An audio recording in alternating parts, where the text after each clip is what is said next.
What's up and welcome to FPL Today. I'm your host JNO. Welcome to the channel and welcome to the episode where we focus on budget defenders for the Fantasy Premier League 2017-2018 season.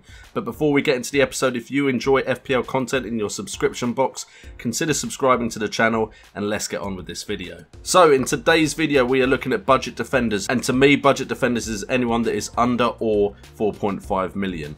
Tomorrow we will go over 5 million and 5.5 million defenders, and then we'll look at some premium price defenders as well. Every single defender, no matter what price value they're in, can be incredibly important in the Fantasy Premier League game. And this season there's a lot of talk amongst the community about people playing 4 at the back, 5 at the back, because there are some very attacking wing backs now in the Premier League that could potentially get you clean sheets and attacking points. But today we're focusing on budget defenders and we're looking at players that we are very confident are going to play. So there may be a lot of players here that you are expecting to see that you don't see, and that is because I don't feel like they're nailed on starters at their club at the moment. So I'm not considering them until I see a bit more from them to know that they're definitely going to start. There are some players that have played a lot of games in pre-season as well. I'm still not 100% sure on them, but these players I'm very confident will be starting, and unfortunately there is no 4.0 million defender amongst this list, because I'm not going to tell you guys this guy's definitely going to start and then he doesn't, although I bet you that now happens.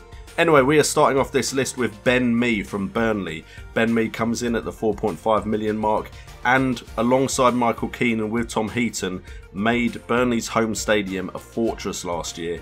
Now Michael Keane has moved on to Everton. This could be Ben Mee's time to step up and be the man that leads that Burnley defence. Sometimes one good player leaving means another player gets to shine. Now Ben Mee's stats were pretty good last season as well, and as long as he can get a good partnership with another centre back, he could be of great value to us this season, especially as now Tom Heaton has gone up to the 5 million price mark. Last season he got 34 appearances with 9 clean sheets, conceding 49 goals, and he got a CBI of 419. Now CBI is clearance, blocks and interceptions, and all of them count towards bonus points in the BPS system. And if we have a look at his fixtures, it's not the best fixtures ever, but if you're rotating, you can definitely fit him in there. You've got Chelsea to start off with West Brom, Tottenham, Crystal Palace and Liverpool. So for me, Ben Mee has to be one of those 4.5 million defenders that you're going to have to consider, because coming in at that price as a very nailed on defender is so vital to our seasons, and means we know that if one of our other defenders doesn't happen to play, we have a player on the bench at least that can come in and get us a couple of points. The next player we're looking at, and it is Jamal Ellis. He comes in at 4.5 million from Newcastle United, having just been promoted to the Premier League this season after getting relegated the season before. We're looking at Jamal Ellis's stats from the 2015-2016 season, purely because I prefer to look at Premier League stats if I can compared to Championship, because I just believe there's a very big gulf in class between the two divisions, so I don't like to get too much from the Championship. I know, for instance, Brighton did very well defensively in the Championship. I don't think that's going to happen in the Premier League. That's my own personal take on it. So I look at Premier League stats. Jamal Ellis 2 seasons ago only had 10 appearances for Newcastle United, but Newcastle got 3 clean sheets in the 10 times he played, conceded 22 goals, and he had a CBI for 10 games of 118, which is pretty impressive considering he only had 10 games to play in. Newcastle have a very favourable start to the season after a game against Spurs as well, which is why I'm including Jamal Ellis in this. After Spurs, they have Huddersfield, West Ham, Swansea and Stoke. That is good 4 fixtures to be carrying on with after a tough first home game. There is DeAndre Yedlin in that side as well at 4.5 million, but I believe he could get rotated because I believe Newcastle have now bought Javier Manquillo. So I think Jamal Ellis is the one nailed on that you can be guaranteed will be playing nearly every game for Newcastle this season. Third on the list is Wes Morgan from the 2015-2016 champions Leicester City. Now we've already covered what I think about Leicester. Last year they weren't as good as they could have been, but they did a lot better under Craig Shakespeare, and I feel like the club is bouncing back from their disappointment last season. They also still did rather well in the Champions League. Wes Morgan is a vital part of that team. I know they have brought in Harry Maguire, but there's the potential that Harry Maguire could play on the right as a right back, and if I could see Hoof or Morgan being dropped, I kind of feel like it's more likely to be Hoof, especially as Hoof is going into the season with an injury, so I believe Wes Morgan will be a nailed-on starter. Last season he had 27 appearances and only got 5 clean sheets because of Leicester's bad form, conceded 45 goals and he had a CBI of 219. The fixture list is a very mixed bag, only 2 really favourable games in there with Arsenal, Brighton, Man United, Chelsea and Huddersfield. But I do believe Leicester City will do a lot better than they did last season, and I think because of how they did last season, some of their players are a little bit underpriced. Not the main players, but some of their other players are a bit underpriced, and I believe Wes Morgan could be worth the 4.5 million. Fourth on the list is Karl Norton from Swansea City. Now, there's plenty of options in that Swansea City side. There's even, I believe, a £4 million option in that Swansea side, which you could consider.